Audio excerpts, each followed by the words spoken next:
शानदार कार्यक्रम को आयोजन करने वाली टीम के लिए मैं चाहूंगा कि उनके आभार में आप एक बार जोरदार तालियां बजा दीजिए, क्योंकि साथियों आज आदिवासी अधिकार दिवस है और मुझे ऐसा लगता है कि आदिवासी अधिकार दिवस का यह कार्यक्रम हर ब्लॉक, हर तहसील, हर जिले, हर कस्बा और गांव-गांव तक मनाना चाहिए, क्योंकि साथियों आज हमें जानने की जरूरत है कि आदिवासी अधिकार मतलब क्या। संविधान में हमें कौन से अधिकार दिए गए हैं। इससे संविधान से पहले, देश आजादी से पहले हमारे पूर्वजों ने, हमारे पुरखों ने कितनी लड़ाई लड़ी और ऐसे कौन कौन से अधिकार जिनको संरक्षण किया और उन अधिकारों को पाने के लिए अपने बलिदान दे दिया। ऐसे अधिकारों को आज हमें जानने की जरूरत है साथियों। हम देखते हैं कि जैसे विश्व आदिवासी दिवस होता है, उसमें और आदिवासी अधिकार दिवस में दोनों में क्या फर्क है, तो दोनों में हम देखने में यह आता है कि उसमें जल, जंगल, जमीन और सभ्यता बचाने का एक हमें मैसेज देना होता है, लेकिन यह जो कार्यक्रम होता है इसमें हमें अधिकार जानने की जरूरत होती है। साथियों आज हम नारे तो लगाते हैं, जय जोहार का नारा है, भारत देश हमारा है, लेकिन वास्तविकता में जमीन स्तर पे देखने को ये मिलता है साथियों कि हमारे किसी भी आदिवासी भाई को पुलिस जब चाहे उठा ले जाती है और मन माफिक मारती है, कूटती है, उसको पूरा जान से मार देती है। ये हमारी असलियत में आज हमारे साथ में हो रहा है। आज कहने को तो हम कहते हैं इस देश का मूल मालिक है, इस देश का सबसे पहला आदिवासी है, लेकिन आज भी हम देखते हैं कि हमारा आदिवासी भाई एक फटी हुई धोती और सर पे एक फटी हुई पगड़ी पहने घूमता है साथियों। क्यों ऐसे दिन देखने को पड़े हैं, क्यों ऐसे हालतें खराब हुई है, ये जानने की जरूरत है साथियों।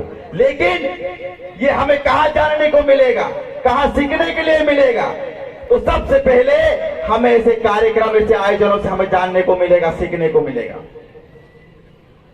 साथियों आज आदिवासियों के साथ में बहुत बड़ी विडंबना फंसी है, बहुत बुरे दिन आने वाले हैं, क्योंकि हर समय 24 घंटा सबसे ज्यादा नजर है तो आदिवासी की जमीनों पर है। मैं अभी यहाँ पर आए थे, कुछ साथियों से बात कर रहे थे साथियों, यहाँ पर सब जमीन डूब वाला क्षेत्र है, लेकिन उनके साथ में कितना बड़ा अन्याय हुआ है ये आज हमें ये सब क्षेत्र में हम घूमते देखने को मिला साथियों। उनके पास सही ढंग से नहीं तो यहाँ स्कूल मिलेगी, नहीं तो यहाँ सही ढंग से हॉस्पिटल मिलेगी, नहीं तो यहाँ सही ढंग से कॉलेज मिलेगा। ये आज स्थिति है साथियों।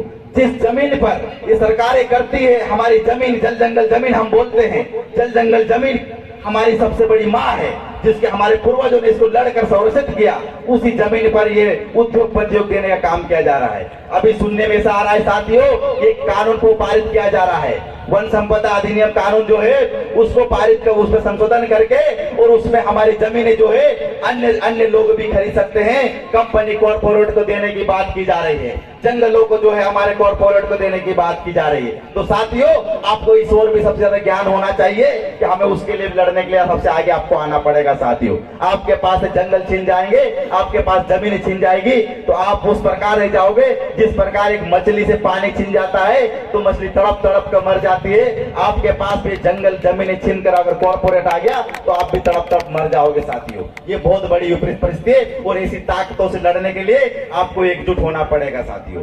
अगर कभी हम एकजुट नहीं हुए, अभी हम देख रहे हैं तरह तरह से हमारे बीच में फूट पड़ी हुई, अभी यह इस कार्यक्रम मुझे कहना तो नहीं चाहिए, लेकिन कहीं से सुनने में आया है कि ऐसे कार्यक्रमों का भी विरोध किया जा रहा है। कुछ साथी अपने आप आपसी स्वार्थ के बात को रखकर मेन उसमें रखकर उस फूट डालने का काम कर रहे साथियों। तो ये सबसे पहले हमें ये अपना स्वार्थ को भूलकर हमें आदिवासियत की बात करना पड़ेगा, और जहां आदिवासियत की बात आए हमें आपसी मतभेद को भुलाकर हमें एकजुट हो जाना पड़ेगा, वरना उसी मछली के भांति तड़प तड़प कर मरने के लिए आने वाली पीढ़ी आपकी तैयार रहेगी।